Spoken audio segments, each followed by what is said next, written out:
Chères paroissiennes et chers paroissiens, aujourd'hui, nous avons la chance de pouvoir célébrer le culte à l'issue d'une énorme et indécente grasse matinée. Oui, aujourd'hui, nous pouvons être pratiquants tout en profitant de notre péché mignon. Le culte pyjama. Qui aurait osé imaginer cela? Oui, Dieu nous aime, même si nous sommes en pyjama. C'est une leçon théologique. Et puis, si vous êtes plutôt de la religion des lève-tôt, ou bien de celle des couches très très tard, il en va de même. Tout le monde est accueilli ici pour le culte. Vous pourrez même, si vous le souhaitez, savourer ce culte avec votre café. C'est permis. Ou bien, selon l'heure, vous préférerez peut-être le célébrer avec votre apéritif. Tout est permis aujourd'hui. Et enfin, un dernier avantage, si jamais vous vous ennuyez, vous pouvez accélérer la vidéo.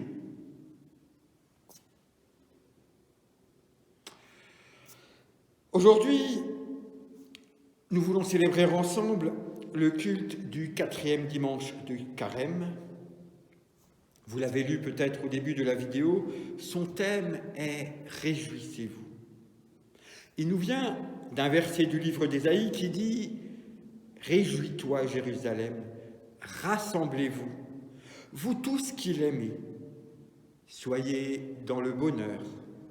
Réjouissez-vous avec allégresse, vous qui avez été dans la tristesse. Vous pouvez bondir de joie et vous rassasier du lait de consolation qui est pour vous. » Ce thème de la réjouissance, de la joie, nous est proposé pour un culte qui se situe exactement à la mi-carême, c'est-à-dire au milieu du chemin que Jésus est en train d'accomplir vers Jérusalem et vers la croix.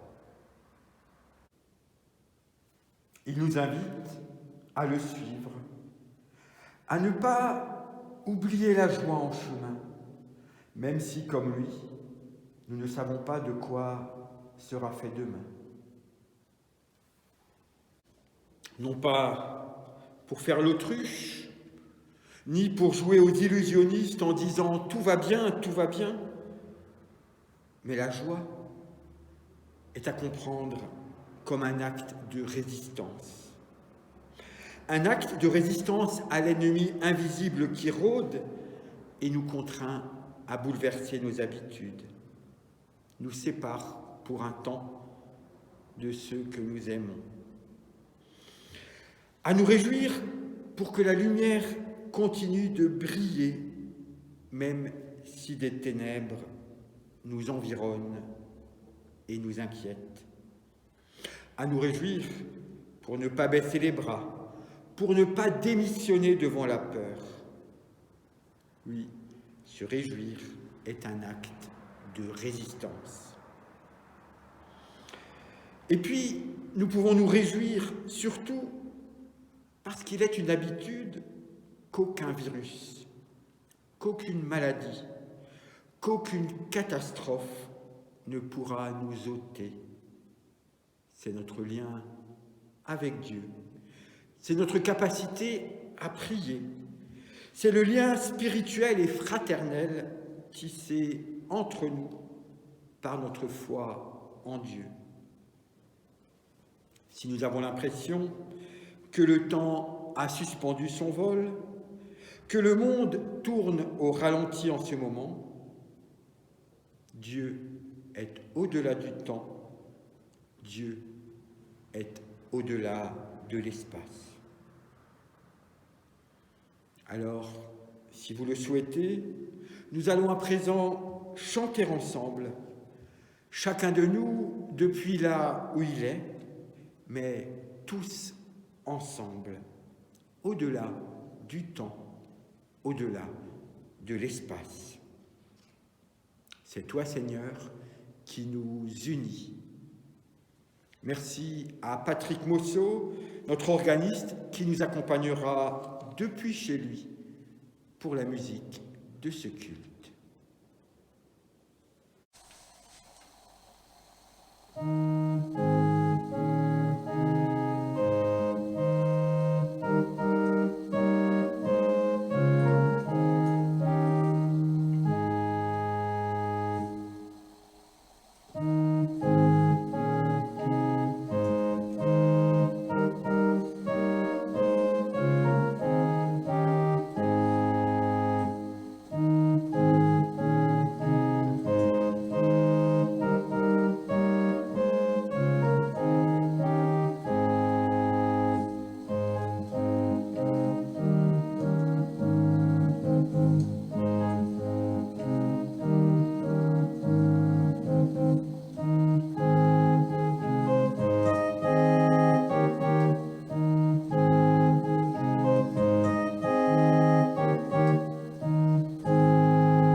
Et nous voulons louer Dieu avec les paroles du psaume 84. Heureux les hommes dont tu es la force, des chemins s'ouvrent dans leur cœur. Ils traversent la vallée de la soif, ils la changent en source vive. La première pluie la couvre de bénédictions.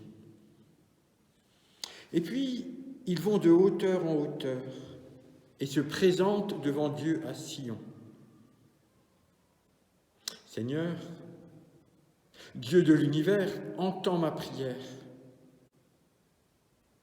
Dieu voit notre bouclier, regarde le visage de ton Messie. Un jour dans tes parvis en vaut plus que 1000. J'ai choisi de me tenir sur le seuil de la maison de mon Dieu, parce que le Seigneur est un soleil, un bouclier. Le Seigneur donne la grâce, il donne la gloire.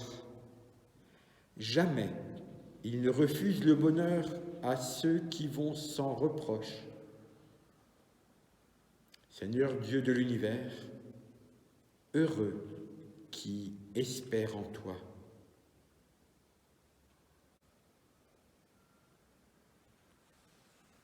Et nous voulons prier ensemble. Seigneur notre Dieu, tu es une puissance de lumière. Devant toi, la vérité de notre monde et de nos vies ne peuvent être cachées. Tu vois les fragilités de nos sociétés. Tu vois aussi leurs forces. Tu vois leur capacité de résistance et celle de résilience. Tu vois le beau dont est capable l'humanité. Tu vois aussi le moins beau.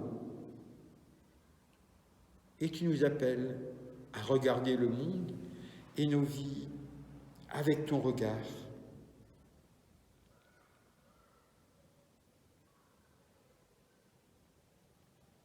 Et nous voulons te remercier, Seigneur, parce que tu es un Dieu qui jamais ne porte de condamnation sur les hommes.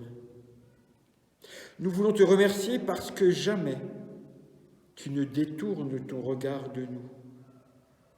Tu ne fais que nous appeler inlassablement à la confiance, à l'espérance, dans ton amour infini pour ce monde et pour chacun de nous. Et en Jésus le Christ, lui qui est ta parole agissante, tu nous dis « Dieu a tant aimé le monde qu'il a donné son Fils unique, afin que quiconque croit ne périsse pas, mais qu'il ait la vie éternelle. Celui qui met sa confiance en Dieu et trouve sa joie en Jésus-Christ est sauvé. »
Nous vivons dans un monde bien bavard. Dans notre monde, tout le monde parle, tout le monde a un avis sur tout. Et parfois, nous nous retrouvons bien embrouillés dans ce brouhaha. Mais depuis le tout premier instant du monde, il y a une parole qui est venue pour distinguer l'obscurité de la lumière, le bavardage de la parole. Cette parole a pris un jour corps, et les évangiles sont les témoignages de cette parole. Seigneur notre Dieu, au moment d'ouvrir la Bible, donne-nous de savoir écouter les paroles que nous allons entendre, pour y trouver une parole pour nous qui nous vienne de toi. Amen. Il y avait, nous dit Jean, quelques Grecs qui étaient montés pour adorer à l'occasion de la fête de la Pâque. Ils s'adressèrent à Philippe qui étaient de la ville de Bethsaïda, en Galilée, et lui demandèrent la chose suivante. « Nous voudrions voir Jésus. » Philippe alla le dire à André, et tous deux allèrent le dire à Jésus. Jésus leur répondit en ces termes, « Elle est venue, l'heure où le Fils de l'homme doit être glorifié. En vérité, je vous le dis, si le grain de blé qui tombe en terre ne meurt pas, il reste seul. Si au contraire il meurt, il porte du fruit en abondance. »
Nous tournons vers Dieu pour déposer devant lui nos prières. Seigneur notre Dieu, tu nous vois en grande partie démunis devant toi. Si nous pouvons faire beaucoup pour protéger les autres et nous-mêmes du mal invisible qui a envahi notre monde, nous savons aussi que nous ne pouvons pas être totalement à l'abri. Alors nous te prions. Donne-nous la force et la sagesse de pouvoir supporter les contraintes qui nous sont imposées. Donne-nous de savoir faire les gestes qui protègent, de trouver les paroles qui consolent et celles qui rassurent. Donne-nous de demeurer en toutes circonstances dans la solidarité et dans l'amour. Et nous te confions ceux qui sont le plus exposés et touchés par la maladie. Nous te confions les familles endeuillées, qu'elles trouvent un chemin de vie par-delà la mort. Nous te confions les malades et leurs proches, qu'ils trouvent la force de traverser cette épreuve dans l'espérance et dans la confiance. Nous te confions l'ensemble des personnels hospitaliers qui œuvrent avec abnégation. Bénis leurs gestes, renouvelle leurs forces. Donne-nous de savoir les soutenir de toutes les manières possibles. Nous te confions les forces de l'ordre qui essayent de discipliner pour protéger les populations. Nous te confions les gouvernants qui ont jour après jour à prendre des décisions si difficiles. Nous te confions les chercheurs, en particulier ceux qui cherchent un vaccin, des protections contre ce virus. Inspire-les. Donne-leur à eux aussi force, courage et intelligence. Nous te confions les familles qui sont séparées par le confinement. Nous te confions celles qui sont cloîtrées dans des circonstances difficiles, dans des logements étroits, qui ont à apprendre de nouvelles manières de vivre ensemble. Nous te confions ton Église, qui est en train d'apprendre de nouvelles manières de vivre la fraternité, soutient toutes les initiatives de toutes les paroisses. Et nous n'oublions pas non plus les pays éloignés, en particulier ceux qui ont des niveaux de développement moins avancés que nous, mais qui vivent les mêmes peurs que nous, les mêmes drames que nous, mais qui ne disposent pas des infrastructures ni des moyens de soins dont nous disposons en France. Plus que jamais, nous ressentons combien nous ne formons qu'une seule humanité par toute la terre. Aide-nous, Seigneur, à faire de ce lien une solidarité, une chance, une force et même une joie qui prépare des lendemains pleins d'espérances nouvelles. Et puis nous voulons déposer devant toi nos pensées les plus intimes.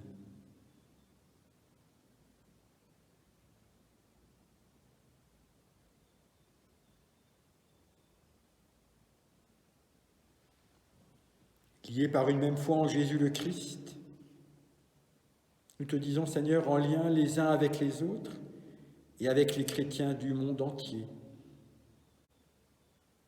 Notre Père, qui es aux cieux, que ton nom soit sanctifié, que ton règne vienne, que ta volonté soit faite sur la terre comme au ciel. Donne-nous aujourd'hui notre pain de ce jour. Pardonne-nous nos offenses, comme nous pardonnons aussi à ceux qui nous ont offensés. Et ne nous laisse pas entrer en tentation, mais délivre-nous du mal, car c'est à toi qu'appartiennent le règne, la puissance, comme la gloire, pour les siècles des siècles. Amen.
Même confinés, nous demeurons les plus libres des hommes et des femmes.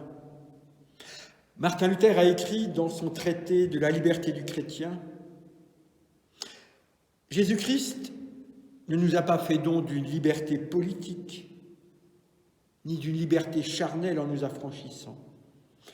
Il nous a affranchis théologiquement et spirituellement, afin que notre conscience soit libre et heureuse. C'est une liberté ineffable, plus grande que le ciel et la terre et que toutes les créatures. » Chères paroissiennes et chers paroissiens, demandons à Dieu sa bénédiction. Ne vous inquiétez de rien, mais en toute chose, faites connaître vos besoins à Dieu par des prières et des supplications, avec des actions de grâce. Et la paix de Dieu qui surpasse toute intelligence gardera vos cœurs et vos pensées en Jésus le Christ. Amen.